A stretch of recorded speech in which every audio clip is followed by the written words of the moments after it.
여러분, 행정법 제16강부터 시작하겠습니다. 제16강은요, 행정구제 개설 이런 부분부터 시작하겠습니다. 여러분들 우리 그동안 공부한 것은 의무이행 확보수단 이런 내용으로 우리 공부했었는데 이제는 이런 의무를 이행하지 않고 다른 방법이 또 있다는 얘기입니다. 구제는 방법이 또 있어요. 그래서 그러한 구제 방법이 무엇이 있는가를 살펴보는 시간을 갖도록 하겠습니다.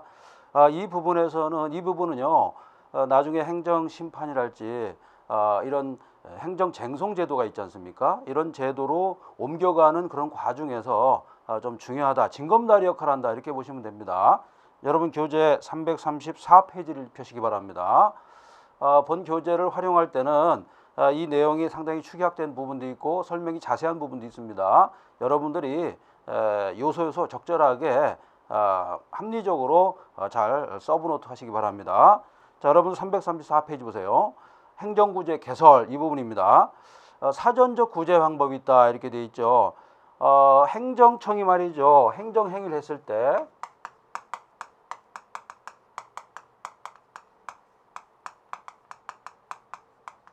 행정처분을 했을 때 어떤 사항이 발생하냐면 권리가 침해될 가능성이 많죠. 권리가 침해되면은 이에 대한 보장 또는 구제 방법이 무엇인가가 지금 법에 나와 있어야 되는데 이게 바로 행정절차법입니다. 행정절차법 내지는 나중에 행정쟁송법이 있어요. 그런데 이런 문제가 발생했을 때 가장 먼저 구제하는 방법이 있다라는 겁니다. 행정청, 즉 행정행위를 한 행정청에서 직권으로 취소하면 되겠죠. 직권으로 취소한다. 그죠? 그 다음에 두 번째는 직권으로 취소하지 않고 행위가 진행되는 것을 막을 수가 있겠죠. 이것을 직권정지라고 합니다.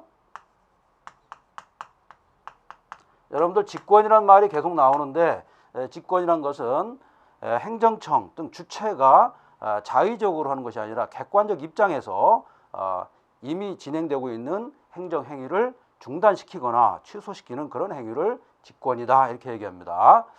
자, 이런 경우는 직권으로 하는 경우고 그 다음에 이제 세 번째로는 어떤 방법이 있냐면요. 직권으로 하지 않고 법의 규정에 의해서 법에 따라서 행정행위에 대한 어떤 문제점을 발견하고 보완하는 그런 제도가 있다는 것입니다. 이것이 대표적인 것이 행정절차법이에요.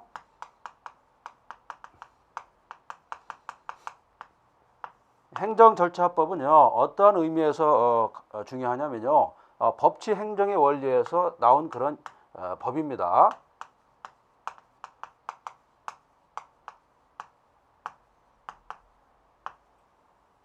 자, 우리가 살고 있는 대한민국은 법치국가죠. 법치국가인데 또 헌법을 중시하는 입헌국가입니다.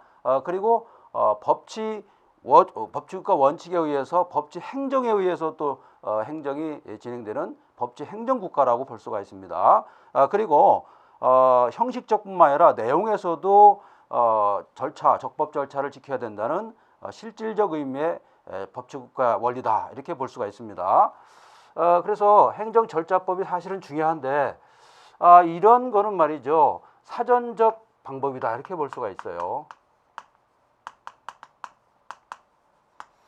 자, 여기서 말하는 사전적 방법이라는 것은 행정행위가 진행되기 전에 그런 의미가 아니라 행정쟁송이 진행되기 전에 그런 의미입니다. 즉 행정 원고가 어떤 소송을 제기한다든지 이러한 행위 전에 구제해주겠다 이런 의미에서 사전적이다 이렇게 볼 수가 있어요.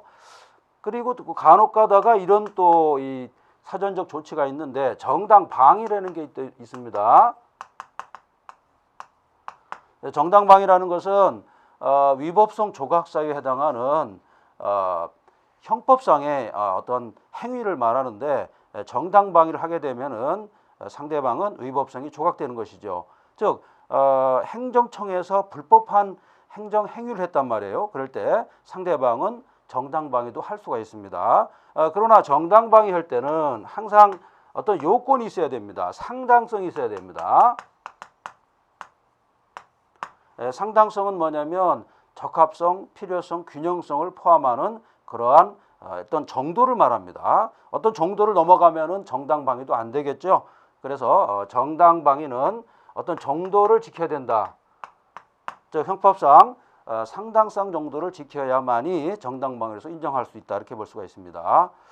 다음으로 사후적 구제 방법이 있겠죠.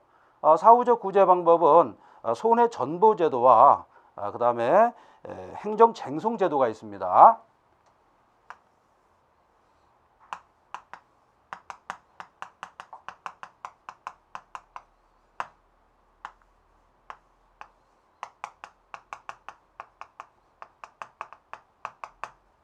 자, 여러분들 손해 전보다 그 다음에 행정 쟁송이다 이렇게 나와 있는데 우리 수험생들이 처음 접하니까 상당히 이해가 안 됩니다. 개념 정리가 안 돼가지고 문제풀이 들어가도 이해를 못하는 부분이 많습니다.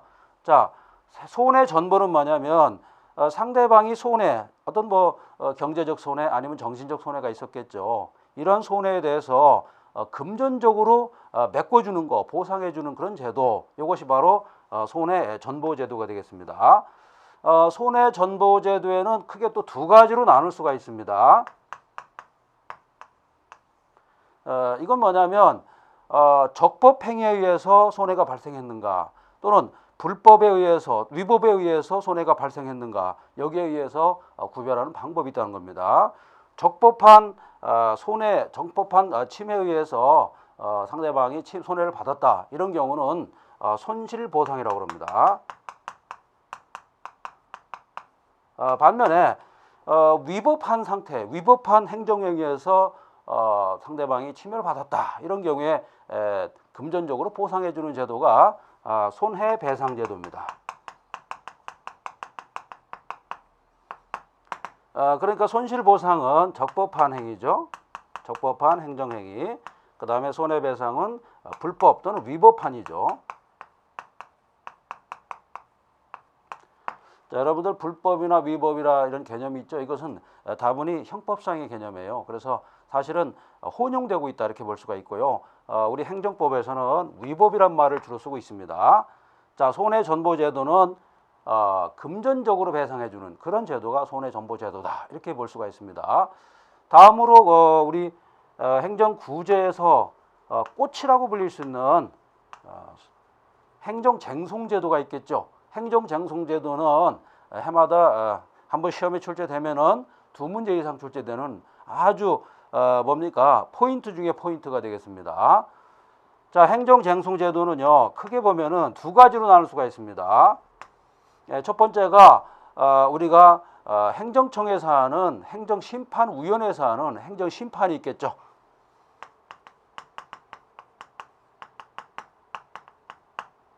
두 번째는 뭡니까? 두 번째는 행정심판 말고 본래적 의미의 소송이 있습니다. 행정소송이 있겠죠.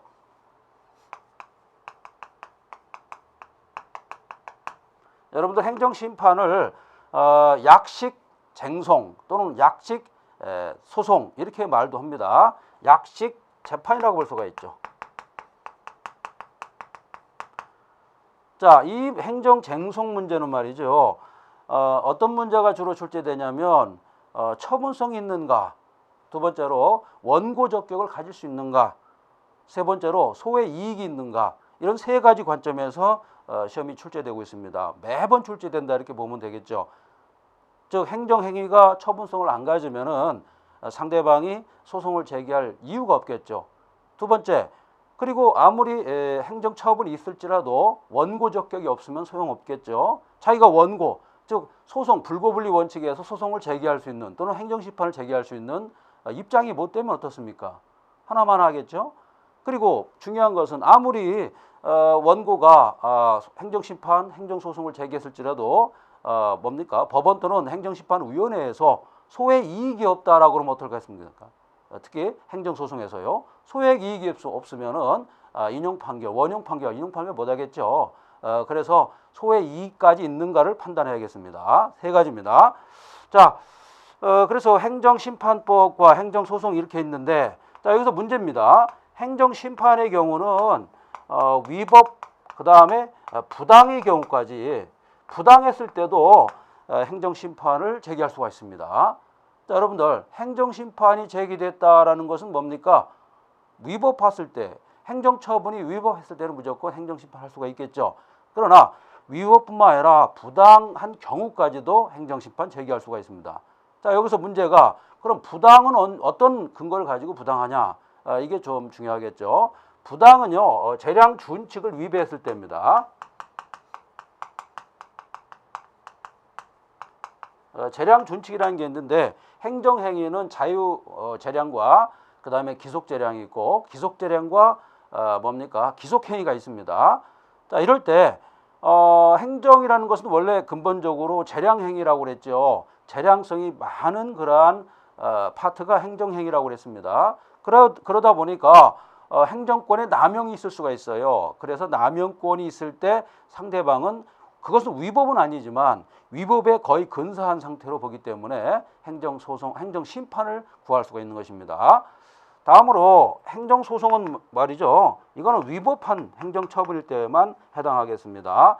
그 이유는 뭐냐면 행정소송부터는요, 행정청에서 하는 것이 아니라 행정법원에서 하고, 그 다음에 나아가서는 상고심인 대법원에서 하기 때문에 이런 경우는 행정청에서 하는 것이 아니죠. 그래서 법에 따라서 하기 때문에 법에 위반됐는가 아니면 적법인가 이것만 가지고 따지겠죠. 행정심판위원회에서 하는 건 뭡니까? 행정심판법이라는 법이 따로 있겠죠. 그러나 행정심판위원회는 뭡니까? 법원이 아니고 행정청 소속입니다. 그렇기 때문에 삼권 분립 원칙에 의해서 양자가 다른 것이죠. 자, 이렇게 보시면 되겠습니다. 자, 그런데 이런 어떤 흐름을 또 여러분들이 기억하는 것도 좋지만, 또 중요한 것은 여러분 교재 334페이지를 보세요. 구체적인 내용이 또 중요합니다. 그래서 구체적인 내용이 시험에 자주 출제되고 있다, 이렇게 보시면 됩니다. 자, 거기 보시면은 자, 하나하나 살펴보겠습니다. 직권에 의한 시정, 이건 취소라든 정지, 시험에 안 나옵니다. 두 번째, 행정 절차를 준수해야겠다. 행정절차법이 되겠죠. 자, 행정절차법의 핵심 포인트는 뭡니까? 행정절차법은 문서주의라는 것입니다. 물론 예외적으로 구두로도 할 수 있지만 원칙은 문서로 해야 된다는 얘기입니다. 요식행위가 많아요. 그래서 불요식행위 또는 구두주의가 거의 없습니다. 그래서 문서주의가 원칙이다. 문서주의는 책임의 근거를 확실하기 위해서 하는 그런 주의를 문서주의라고 합니다. 다음으로 말이죠. 행정절차법 말고 정당방위는 제가 설명했죠. 형법상 형법 제21조에 나와 있습니다. 자기 또는 타인의 법익을 현저히 침해했을 때, 현재 부당히 침해했을 때 방해를 할 수 있다, 이런 규정이 있습니다. 알아두시고, 다음으로 그 사후적 구제 절차에 대해서 2번 보세요. 거꾸로 한번 보십시오. 거기다 별표를 4개를 치시기 바랍니다. 시험에 꼭 출제되니까요. 자, 거기 보시면은 행정상 손해전보에서 손해배상과 손실보상 이렇게 있다고 그랬죠. 손해배상은 공무원의 위법한 행위다. 공무원 또는 공무원과 관련된 또는 뭡니까? 공무수탁 사이 이런 사람도 있죠. 이런 사람도 공무원으로 들어갈 수 있는 여지가 있는 사람이 있지 않습니까? 이런 사람들이 위법한 행위로 인해 가지고 상대방이 침해를 받았다는 얘기예요. 이럴 때는 행정소송을 제기하면 되겠죠. 그 다음에 어떻습니까? 그 다음에 손실보상이라는 게 있죠. 자, 위에 부분부터 다시 설명하겠습니다. 손해배상부터, 지금 행정쟁송 지금 제가 먼저 설명했는데 손해배상부터 먼저 설명드리겠습니다. 손해배상은 국가배상법에 나와 있어요. 자, 이 부분 손해배상은요 국가배상법에 나와 있습니다. 제가 이 부분이 더 중요하기 때문에 여기부터 설명하려고 했는데 여기도 상당히 중요하기 때문에 이 부분부터 먼저 설명드리겠습니다. 국가배상법이라는 특별법이 있는데 여기에 보면은 2조와 5조에 공무원의 불법행위, 위법행위죠. 그 다음에 영조물 설치하자에 의한 손해, 침해가 있을 때 배상한다, 이런 규정이 있습니다. 특징상으로 볼 때는 2조 같은 경우는 뭐 고의라든가 과실 이런 걸 참작을 해요. 그러나 5조 같은 경우는 뭡니까? 무과실 책임이에요. 자, 이 정도만 보시면 충분합니다. 자, 그래서 334페이지에 행정상 손해전보, 손해배상과 손실배상이 있다. 이렇게 볼 수가 있죠. 손실보상. 손해배상이고 손실보상입니다. 적법이냐 위법이냐 이걸 가지고 따진 겁니다. 자, 손실보상 보세요. 적법한 공권력의 발동에 의해서 재산상 특별한 손해를 받았다.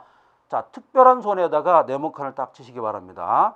여기가 시험 나오겠습니다. 특별한 희생이론입니다. 즉 손실보상을 받으려면은 특별한 희생이 있어야 됩니다. 다른 사람들이 받는 어떤 희생보다 아주 특별하게 유별난 희생이 있어야겠죠. 참을 수 있을 정도로 희생이 있으면 안 되겠죠. 특별한 희생이 있으면은 국가에서 보상을 해줘야겠다라는 것이 손실보상 제도가 되겠습니다. 자, 다음으로 이제 행정쟁송이 있는데, 자, 처음 공부하신 분들은 이 용어가 좀 어렵습니다. 우리 행정법이 좀 어렵지만 여러분들 잠자기 전에 취침하기 전에 취침하기 한 5분 전 그거 중요하고, 그 다음에 일어나서 한 5분이 중요합니다. 그때 내가 가장 공부가 안 됐던 부분을 한번 그 페이지를 보고 쳐다보는 겁니다.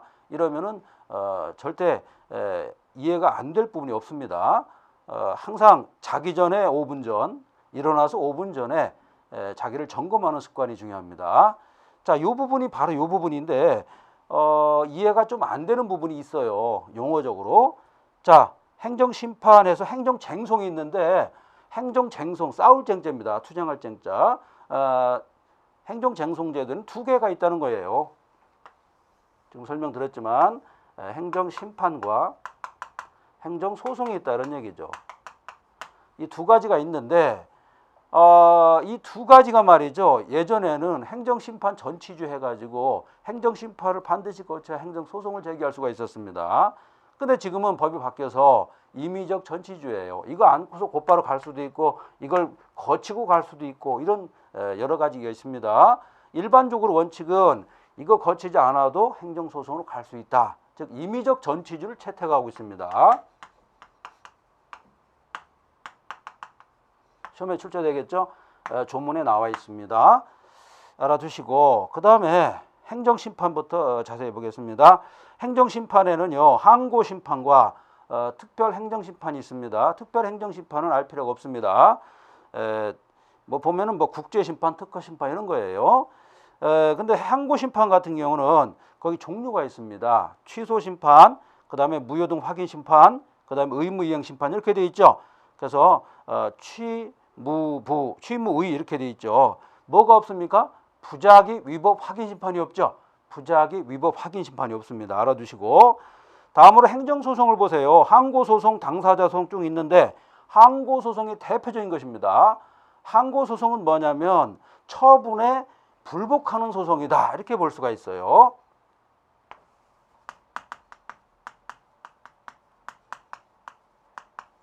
이걸 항고라고 그럽니다. 여러분들 항고, 항소, 그 다음에 심판 이런 용어가 사실은 이게 소송법상 얘기예요. 그래서 우리 행정법이 복합적인 학문이라고 그랬죠. 항고라는 것은 원래 결정이나 명령, 처분 여기에 특히 이제 결정과 명령에 불복하는 소송상 절차다 이렇게 볼 수가 있는데 우리 행정법에서는 말이죠. 처분까지도 나가기 때문에 이 개념이 좀 확대됐습니다. 그래서 항고소송이다 이런 말 씁니다. 항고소송. 항고소송 알아두시기 바랍니다. 항고소송에는 취소소송, 행정행위를 취소하라, 처분을 취소하라 이런 소송이 취소소송입니다. 자, 행정소송은요 뭡니까? 원상태로 다시 되돌려 주든지 아니면은 올바로 처분을 해달라 아니면 취소를 해달라 이런 의사표시가 항고소송입니다. 자, 그 다음에 두 번째로 무효등 확인소송이 있어요. 이 행정소송, 행정심판은 행정처분은 잘못된 거니까 없애버려라, 무효화시켜달라는 소송이 되겠죠. 다음으로 부작위 위법 확인소송이 있습니다. 행정청이 가만히 있어요. 손을 놓고 가만히 있습니다. 부작위한 것도 위법하다. 이걸 확인해달라는 소송이 되겠죠. 여기서 의무이행 소송은 있을까요? 없습니다. 자, 알아두시기 바랍니다. 행정소송에서는요 의무 이행 소송이 없습니다. 자, 이 부분 별표 또 4개 치세요. 자, 부작위 위법 확인 심판 없었죠? 의무 이행 소송 없었죠? 두 가지를 꼭 기억해 주시기 바랍니다. 있는 것과 없는 것 중요합니다. 시험에 매번 출제되고 있다 이렇게 보시면 됩니다. 자, 알아두시고 그 다음에 당사자 소송이 있어요. 당사자 소송은 말이죠. 처분청을 상대로 소송을 제기하는 것이 아니라 행정처분이 있을 때 법률상 당사자가 있을 거 아니겠습니까? 일방 당사자가 다른 당사자한테 소송을 걸어서 결과적으로는 행정청의 처분이 잘못됐다는 것을 밝혀주는 그런 소송이 당사자 소송입니다. 알아두시기 바랍니다. 자, 이 부분은 매우 중요합니다. 지금 334페이지는요. 뒷부분까지 모든 것을 아우르는 대표적인 그런 내용이 다 들어 있습니다. 엄청나게 포괄적인 것을 한 페이지로 한번 줄여봤습니다. 자, 그렇게 알아두시고 그 밖에 청원제도랄지 엄부즈만, 그다음 이런 제도가 민원제도 이런 게 있는데요. 자, 335페이지 보세요. 청원제도가 있는데 이건 뭐냐면 말 그대로 일반 국민이 말이죠. 국가라든가 지방자치단체에 대해서 자신의 어떤 원하는 바를 표명함으로써 그렇게 해달라는 의사표시가 청원이 되겠죠. 근데 청원에 문제점이 있습니다. 뭐냐면 상대방을 모략한다든지 모해한다든지 이런 악의로 말이죠. 청원하면 안 되겠죠. 형법상 모해 위증죄라는 게 있습니다. 모해자가 들어가면은 가중처벌되게 돼 있어요. 그래서 이런 경우도 잘못하면은 무고죄로 될 수가 있습니다. 그러한 측면에서 청원제도가 청렴하게 그다음에 투명하게 진행돼야지 불법으로 진행될 가능성이 많다 이런 얘기입니다. 자, 여기서 저 중요한 게 있어요. 청원의 효과인데 4번 별표 하나 치세요. 청원을 했더니만 이 청원을 했던 사람이 어떤 법적 효과가 나올 거로 크게 기대하고 있습니다. 이것은 잘못됐다는 겁니다. 무슨 얘기냐? 청원을 해봤자 법적 효과는 아무것도 없습니다. 고려만 할 뿐이지 거기에 대한 법률적인 어떤 처분 같은 걸 전혀 할 필요가 없죠. 만약에 청원이 들어왔는데 행정청에서 거기에 비슷한 어떤 처분을 했다라고 해도 그 처분은 청원과는 관계가 없는 처분이다 이렇게 볼 수가 있습니다. 꼭 유념해 주시고요. 다음에 이제 옴부즈만 제도가 있는데 옴부즈만 제도는요.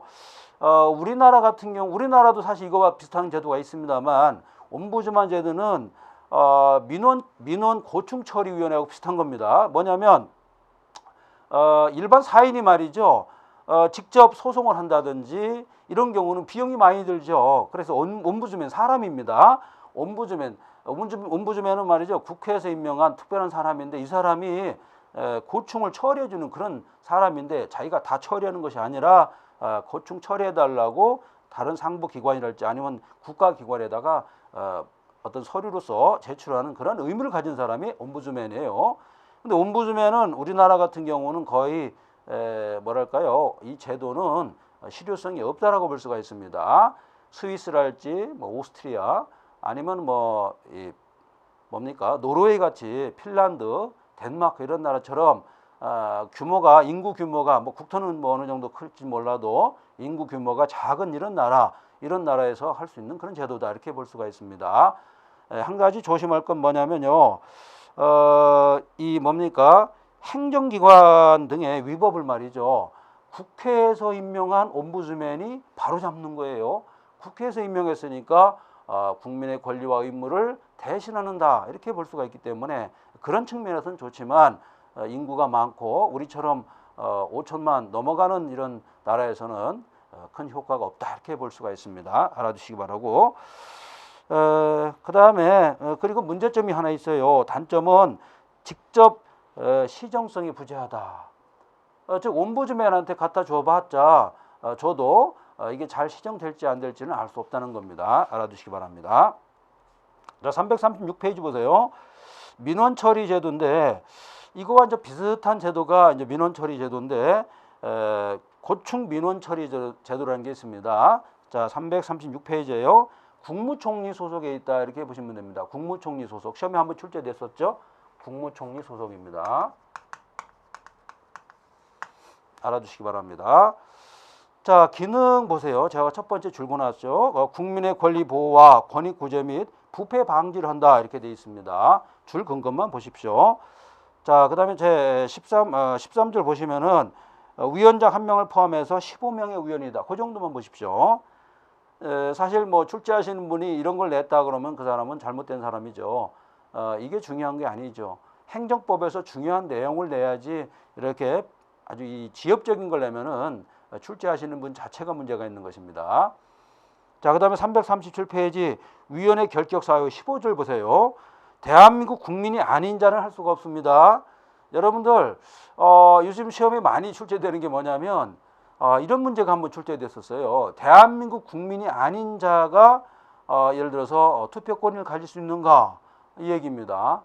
우리나라 지방자치법상에는 대한민국 국민이 아닌 자도 영주권을 취득한 뒤에 6개월인가 지나면은 제가 뭐 구체적인 사항을 제가 모르겠습니다만 지나면은 투표권 가질 수가 있습니다. 그런 예외적인 것도 있다. 그러니까 대한민국 국민이 아닌 외국인도 투표권 가질 수 있다가 정답이 되겠죠. 이런 거와 비슷합니다.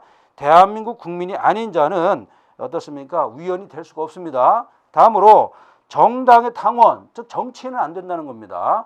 정치색을 가지지 않은 자가 뭡니까? 위원이 될 수 있다. 이렇게 볼 수가 있습니다. 자, 그 다음에 이제 338페이지 연임 여부인데요. 가끔 이런 거 출제될 수도 있죠. 각각 3년으로 하되 1차 안에서 연임할 수 있다. 이렇게 될 수가 있고요. 자, 그 다음에 이제 339조 소위원회 또 둘 수가 있습니다. 소위원은 뭐냐면 고충위원회, 민원처리위원회 말고 구체적이고 전문적인 걸 또 다루는 소위원을 둘 수 있다. 이런 얘기가 되겠죠.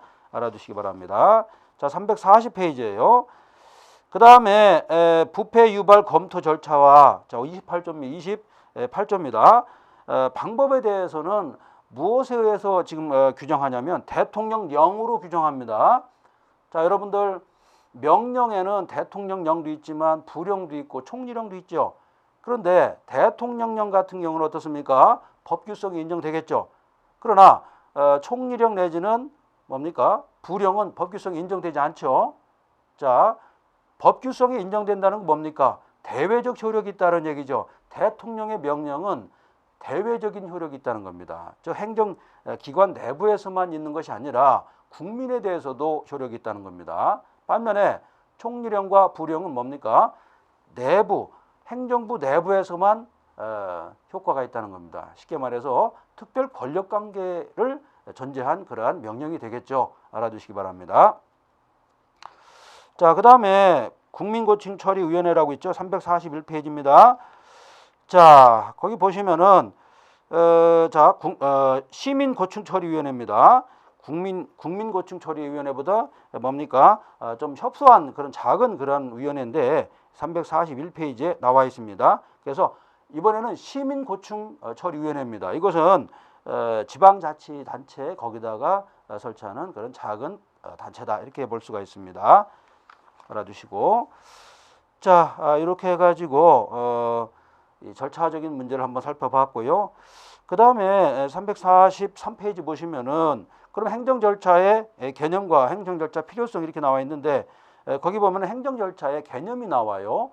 광의냐 협의냐 이렇게 나오는데 자 광의는 뭡니까? 행정상 의사결정이랄지 아니면 집행 절차 모든 것을 포함하는 일체의 과정을 광의 행정절차다 이렇게 보고 있습니다. 그러나 지금 다수설은 어떻게 보고 있습니까? 광의가 아니고 협의로 좀 보고 있죠. 그래서 협의는 뭐냐면 행정상 의사결정 관련 대외적 사전 절차를 의미한다 이렇게 되어 있습니다. 대외적인 사전 절차지 어떤 일련의 모든 일체 과정을 말하는 것이 아니다 이렇게 본 것이 협의가 되겠습니다. 알아두시기 바랍니다. 그 다음에 행정 절차가 왜 필요한가 거기 나와 있는데 실질적 법치주의 실현 제가 말씀드렸죠. 그 다음에 민주주의 실현입니다. 자, 여러분 중에서 법치국가 원리와 민주주의 원리가 같은 줄 알아요. 근데 다릅니다. 그 다음에 입헌주의 원리도 또 다릅니다.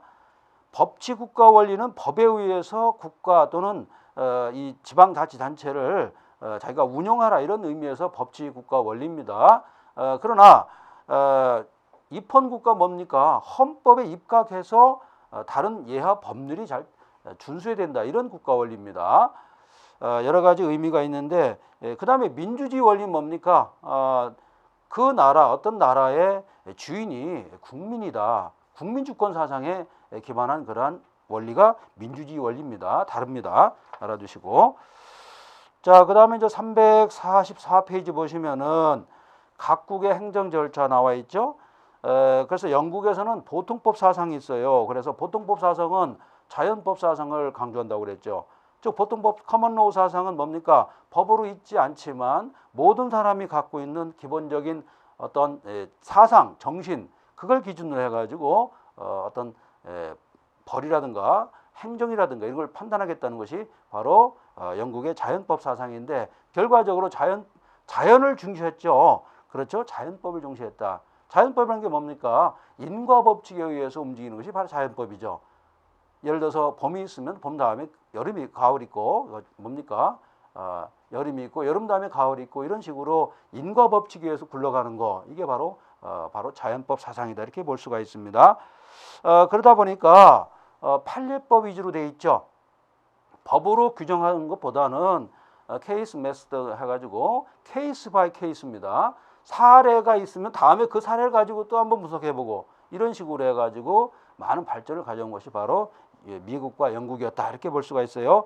그렇지만 영국과 달리 미국에서 말이죠. 미국에서도 점점 19세기 말부터 21세기, 20세기 들어오면서 미국 사람들도 자기들도 행정이라는 개념을 알게 되는 거예요. 그동안 했던 것이 행정이구나 라고 해가지고 1946년도 이르러 가지고요.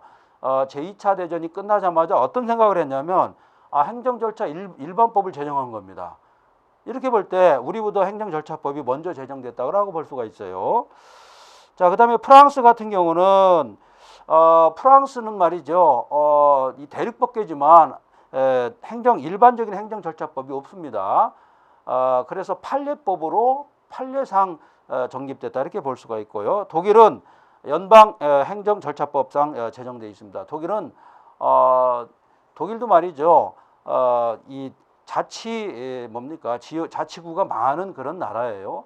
이 얘기는 뭐냐면 원래 독일은 농업국가입니다. 자치적으로 하는 그런 국가예요. 그래서 독일 연방 행정법이라는 게 있습니다. 여기도 연방이에요. 그래서 1976년도 제정됐고 그 다음에 아이러니컬하게도 유럽에서 가장 먼저 행정절차법이 규정된 나라가 바로 오스트리아입니다. 오스트리아는 여러분 잘 아시겠습니다만 17, 18세기 그 다음에 19세기까지 전쟁을 엄청나게 많이 했던 나라죠. 그래서 오죽했으면은 영세 중립국으로 만들었겠습니까? 전쟁을 좋아하고 유럽의 최강국이었죠. 그래서 지금은 나라가 가장 유럽에서 작은 나라가 됐는데 이 나라에서 1925년이죠. 최초로 행정절차법을 규정했다. 여기 줄 한번 그십시오. 자, 그 정도 보시면 되겠습니다. 그 다음에 이제 한국의 행정절차법에서 나와 있는데요.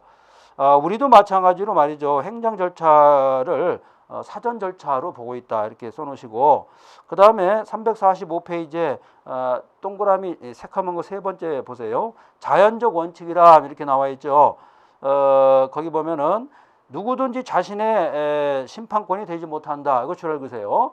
자연적 정의의 원칙은 누구든지 자신을 심판할 수 있는 그런 위치를 가지면 안 된다는 그런 원칙이 바로 자연적 정의의 원칙이다 이렇게 보시면 되겠습니다. 그 정도만 살펴보세요. 자, 그 다음에 346페이지에 제일 위에 행정청은 임의로 출석한 상대방의 편을 위해서 구두로서 면허정지 사실을 고지한 경우 이런 것은 면허정지로서 효력이 없다 이렇게 되어 있네요. 이거 무슨 얘기입니까? 서면주의, 즉 문서주의로 가야지 구두로 쏘면 안 된다는 얘기예요. 제가 처음에 말씀드렸죠. 원칙은 문서주의다 이런 얘기가 되겠습니다. 살펴보시기 바랍니다. 자, 그 다음에 이제 347페이지에 의견 제출이라는 게 나옵니다. 나머지는 여러분들이 내용이 엄청 많죠. 한번 쭉 읽어보시고 의견 제출은 약식 청문회에 해당한다 이렇게 보면 되겠습니다. 자, 이렇게 공부하고서 그 다음에 348페이지에 두 번째 검은 거 두 번째를 보세요. 자, 이런 내용이 있을 겁니다. 절차상 위법이지만 실체법상 위법하지 않았다. 자, 이게 뭡니까? 절차적으로 뭡니까? 절차상, 즉 형식상으로는 위법하지만 내용면으로 봤을 때는 위법하지 않았죠. 이럴 때는 어떻습니까? 국가배상 청구할 수 있다? 없다는 것이 판례 태도입니다. 이런 내용이에요. 그래서 우리가 행정법 시험에서는 지금 제가 이 검게 동그라미 쳐놓은 거 내지는 한 곳에 모아놓은 판례가 있을 거예요. 그것만 공부해도 80점 이상이 무조건 나오게 돼 있습니다. 그래서 여러분들 조금만 노력하면 만점까지 나오는 사람이 제일 많아요. 그래서 행정법이 만점이 나오는 사람이 가장 많은 과목이 행정법이에요. 물론 여타 과목은 한 70점까지는 잘 나오죠. 그러나 만점 나오기는 좀 어렵습니다. 그러나 행정법은 만점까지 금방 올라갈 수 있는 유일한 과목이다, 이렇게 볼 수가 있습니다. 자, 그 다음에 세 번째 또 판례가 있네요. 이게 지금 판례 내용인데 교도소장이 하는 일반 교도관이 있었습니다. 자, 형집행법에 의하면 형집행법에 의하면 교도소장이 있고 그 다음에 교도관이 있습니다. 물론 형법에도 그런 말이 있습니다만 교도소장이 모든 것을 예를 들어 누진 처우랄지 이런 거는 교도소장이 알아서 하는 겁니다. 물론 법무부 장관의 어떤 명을 받고서 하는 거죠. 또는 법에 의해서 하는 것이지만 그렇다고 해가지고 일반 교도관이 말이죠, 징벌 내용을 고지했다는 얘기예요. 물론 실무상에서는 일반 교도관이 하겠죠. 그런데 이런 절차가 있어가지고 했을 때는 뭡니까? 거기 보면은 고지되어 절차상 하자가 좀 존재했다, 이런 처분에 대해서 국가배상 부정된다, 이렇게 돼 있죠. 자, 교도소장이 고지하게 돼 있는데 누가 고지했다는 겁니까? 교도관이 했다는 거 아니겠습니까? 교도관이 했으니까 절차상 하자 아니냐, 그러니까 국가배상 해야 되는 거 아니냐, 이런 얘기인데 대법원에서는 이런 사소한 절차상의 하자는 국가배상에서 제외된다, 이렇게 본 겁니다. 시험은 이런 식으로 출제됩니다. 자, 알아두시고. 자, 그 다음에 이제 349페이지를 보세요. 청문 공청회 의견 제출 이렇게 나와 있는데 여기다 별표를 또 3개만 치시기 바랍니다. 요건 뭐냐면 이걸 좀 구별할 줄 알아달라, 이런 얘기예요. 그래서 의미 성격 보시면은 청문 같은 경우는 행정상 불이익 처분을 당한 당사자 등이 자신에게, 저 줄보세요, 유리한 의견을 제출할 수 있는 어떤 기회를 갖는 절차, 자기가 불리했으니까 유리한 내용을 제출할 수 있는 절차, 이것이 바로 청문 절차가 되겠습니다. 자기가 불리한 입장에 있는 거예요. 두 번째로 공청회가 있어요. 이건 뭐냐면 어떤 문제가 발생합니다. 대립적인 문제가 발생했을 때 이걸 조정할 수 있는 어떤 제도적 장치, 이게 바로 공청회입니다. 자, 우리 공청회 열어가지고 한번 당신 말이 옳은가 내 말이 옳은가를 한번, 즉 충돌하는, 이해관계가 충돌하는 것을 조정해보자, 이게 바로 공청회가 되겠습니다. 다음에 의견 제출인데 의견 제출은 말이죠, 여기서 가장 약한 의미의 어떤 의사표시라고 볼 수가 있습니다. 자, 행정상 불이익 처분을 받은 상대방입니다. 자, 상대방 등이 자신의 의견을 절차를 통해서 제출하는 것입니다. 여기서 상대방이라는 것은 바로 당사자를 말합니다. 즉 당사자 이외의 다른 사람들은 어떻습니까? 의견 제출할 기회가 없겠죠. 이런 뜻을 여러분들이 숙지하시기 바랍니다. 자, 그 다음에 쭉 내려오시다가요, 주재자라는 부분 보세요. 주재자. 청문이라든가 공청회는 주재자가 있어요. 뭐 소속 공무원이랄지 그 다음에 분야 전문가가 주재를 합니다. 그러나 의견 제출은 주재자가 없습니다. 의견 제출은 당사자가 자신의 어떤 뭐 의견 같은 거를 절차를 통해서 제출하는 거죠. 그래서 주재자가 없다, 이렇게 보시면 되겠고, 그 다음에 이제 8번입니다. 문서 열람 복사 청구권이 있는데 요거는 청문 같은 경우는 인정합니다.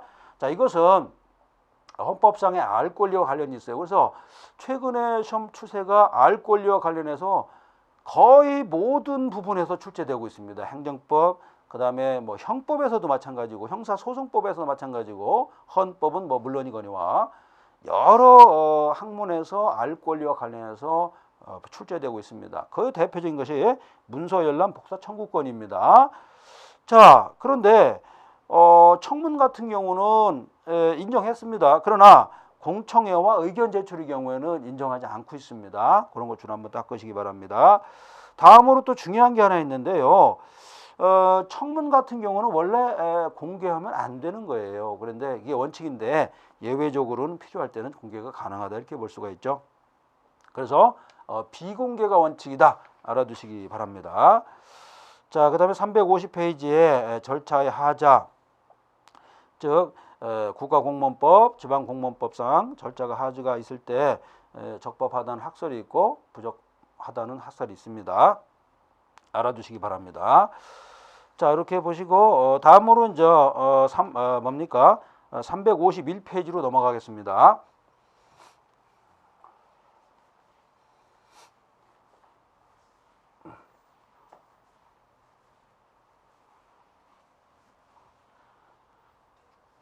자, 351페이지 행정상 손해배상 이렇게 나와 있는데 여기서부터가 사실 본 게임이다 이렇게 볼 수가 있어요. 그동안 우리가 공부한 것은 바로 이것을 위해서 우리가 공부한 겁니다.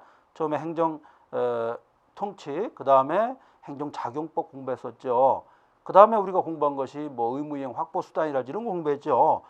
지금 그때 공부한 것은 바로 지금부터 이런 작업에 들어가기 위해서 리허설에 불과했던 겁니다. 이 부분이 지금부터가 본 게임이다 이렇게 보시면 됩니다.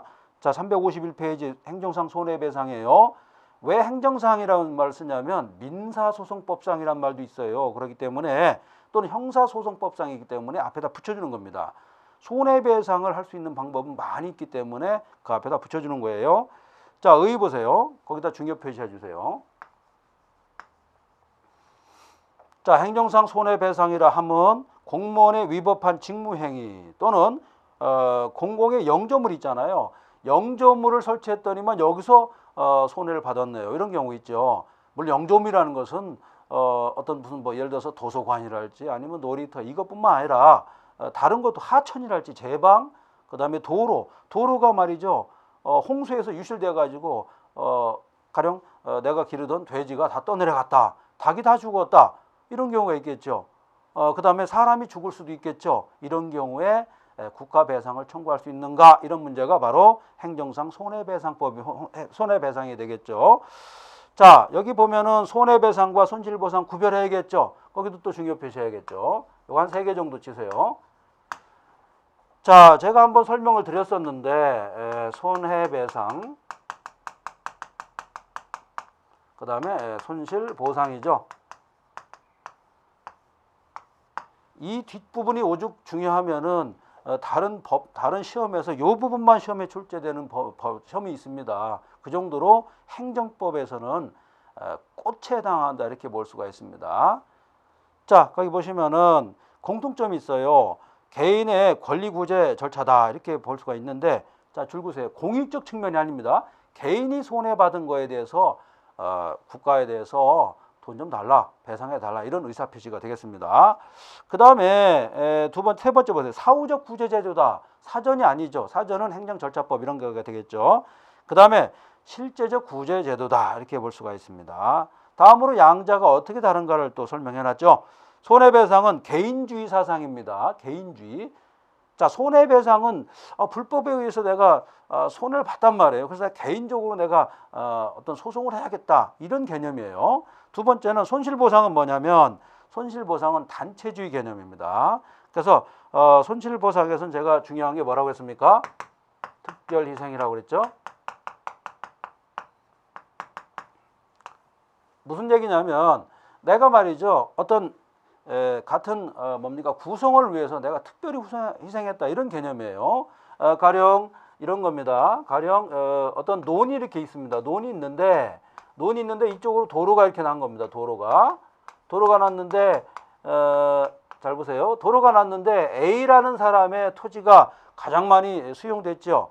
그렇죠. 누굴 위해서 수용됐습니까? 주변 사람들 단체를 위해서 자기가 희생한 거 아니겠습니까? 특별한 희생이 있었다 이런 얘기예요. 즉 단체주의 사상에 입각한 것이 바로 손실보상이다 이렇게 보시면 됩니다. 양자를 뒤섞어 가지고 시험에 출제될 수가 있습니다. 자, 그 다음에 성격이에요. 자, 애석하게도 말이죠. 지금 우리가 행정법은 공법인데 이 판례에서는 손해배상 내지는 손실보상을 사건설이다. 이거 뭡니까? 민사소송으로 해결하라 이런 얘기예요. 즉 뭡니까? A라는 사람이 이런 도로가 났을 때 이런 지방자치단체라든가 국가에 대해서 손해배상 또는 손실보상, 특히 여기서는 손실보상이 되겠죠. 손실보상을 청구하지 말아달라는 겁니다. 즉 공법상으로 어떤 문제를 해결하지 말고 사법상으로 하라는 얘기입니다. 사법상으로 하니까 물론 피고가 있겠죠. 무슨 뭐 지방자치단체장이라든가 이런 사람을 상대로 하라는 얘기죠. 물론 뭐 그런 사람 말고 다른 사람이 또 될 수도 있겠지만 하여튼 간에 민사적인 방법으로 해결해 달라 이런 뜻입니다. 그래서 사건설이 지금 성격에 나와 있습니다. 자, 그 다음에 전보 책임자가 중요한데 손해배상은 말이에요. 제일 마지막입니다. 국가, 그 다음에 지방자치단체 이렇게 되어 있습니다. 자, 손해배상은 국가라든가 지방자치단체 이 딱 두 가지인데 손실보상은 적법행위에 의한 거예요. 좀 더 뭐랍니까? 좀 광범위하다. 첫 번째가 국가는 같죠. 그 다음에 공공단체가 되겠습니다. 공공단체의 개념과 지방자치단체의 개념은 좀 다르다라고 볼 수가 있어요. 우리 법이 말이죠. 가령 의무교육 같은 경우도 헌법상의 규정과 뭡니까? 교육법, 교육기본법이 달라요. 헌법상에는 초등교육 그리고 법률이 정하는 이렇게 돼 있어요. 그런데 교육기본법은 뭐라고 되어 있냐면 초등, 중등 이렇게 돼 있단 말이에요. 그래서 뉘앙스가 좀 다르다 이렇게 볼 수가 있어요. 자, 손실보상 같은 경우는 국가 공공단체. 자, 거기 줄 그세요. 공무수탁 사인이죠. 공무수탁 사인이 그 속에 누가 포함될 수가 있을까요? 사업 시행자가 포함될 수가 있다 이런 얘기죠. 그래서 공무수탁 사인은 뭡니까? 여러분들 행정 주체가 되는 것이 되겠죠. 그래서 공무수탁 사인은 시험에 출제된다고 그랬죠. 누가 공무수탁 사인이 될 수 있는가? 그래서 본 교재에 제가 정리를 잘 해놨습니다. 정리해 놓은 것은 기계적으로 공부를 해야겠죠. 알아두시기 바랍니다. 자, 352페이지에 외국의 손해배상 제도인데 한번 뭐 참조를 해주시는 게 좋겠죠. 그래서 여기서 여러분들 꼭 알아둘 사항은 다른 건 제가 한 번씩 했습니다. 프랑스의 국참서원 그 사건인데 국참서원을 통해서 손해배상 제도가 확립됐다는 걸 여러분이 꼭 알아두시기 바랍니다. 국참사원 같은 경우는 여러분들 뭐 무과실 책임이라고 하죠. 영무원의 책임과 그 다음에 위험 책임 이렇게 영무과실 책임이라고 그래요. 그 다음에 위험 책임, 과실 책임, 무과실 책임 이렇게 나눴었는데 그 프랑스의 공무원의 과실 책임을 책임에 대해서 어떻습니까? 영무과실이라는 개념이 나와요. 영무과실은 뭐냐면 공무원의 어떤 공무원의 위법 행위가 있었을 때는 바로 그것이 국가기관의 행위로 봤다는 겁니다. 이것을 영무과실 행위다. 그래서 프랑스에서는 판례를 통해서 손해배상 제도가 확립됐다. 이런 말이 나와 있을 겁니다. 알아주시고. 근데 문제는 뭐냐면 프랑스의 영무과실 책임은 중복 책임을 인정했다는 거예요. 뭡니까? 공무원의 책임도 하나 있겠고 두 번째는 그 뒤에 있는 바로 국가기관, 국가도 책임이 있다는 두 가지 이중적인 책임 그런 것을 인정했다는 문제점이 있습니다. 알아두시기 바랍니다. 자, 그리고 그걸 정리한 것이 353페이지에 쭉 나와 있죠. 그래서 프랑스는 국사원 브랑코 판결 알아두시고 시험은 안 나옵니다. 독일은 바이마르 헌법이죠. 1919년 우리나라는 뭐 유관순 누나가 3.1 만세운동 했을 때입니다. 그 다음에 영미법에서는 왕은 불법을 행하지 않음. 그건 줄 한번 보세요. 그 다음에 주권 면책론이 있습니다. 주권 면책론. 이건 뭐냐면 왕은 말이죠. 불법도 행하지 않고 자기는 면책된다 이런 얘기가 되겠죠. 그 다음에 우리나라 손해배상 제도인데 국가 또는 지방자치 손해배상 책임 이렇게 나와 있고 국가배상 책임 같은 경우에 무과실 책임도 인정하고 있다. 이런 얘기가 나와 있습니다. 자, 그 다음에 이제 354페이지예요. 마지막으로 이제 법적 성격인데 역시나 아까도 말씀드렸다시피 사법설이 또는 사건설이 지금 를 따르고 있다 이렇게 볼 수가 있죠. 판례는 사건설을 취하고 있습니다. 마지막으로 상호주의가 나와 있죠. 자, 그럼 외국인도 자 조심할 게 있어요. 그 외국인은 어떻습니까? 외국인도 손해배상이랄까 국가배상 그 다음에 손실보상을 청구할 수 있을까요? 있다는 겁니다. 그래서 상호주의에 의해서 상호주의 그러니까 뭐냐면 상대방 국가가 우리의 국민이 그 국가에 대해서 손해배상 또는 손실보상을 청구할 수 있듯이 우리도 마찬가지로 그걸 인정하게 되면은 타방의 국가의 외국인을 만약에 우리 공무원 국가가 잘못했을 때는 거기에 대해서 손해배상을 인정하겠다는 그런 원칙이 상호주의입니다. 자, 그래서 상호주의에서 외국인도 가능하다. 자, 외국인이 가능한 것은 지방자치 단체에 대한 거기에서 투표권이 행사할 수가 있고 지금처럼 손해배상이랄지 손실보상을 청구할 수 있다. 단 상호주의를 인정할 때만 그렇다는 것입니다. 자, 여러분들 우리가 지금 이번 시간에 공부한 것은요. 행정구제제도에 대한 전반적인 내용을 한번 살펴봤는데 이 내용은 앞으로 우리가 전개될 국가배상법이랄지 그 다음에 더 뭡니까 멀게는 행정소송법, 행정쟁송법에 대해서는 그런 내용까지도 크게 아우를 수 있는 그런 기본적인 내용이었습니다. 자, 여러분들 장시간 수고 많이 하셨습니다.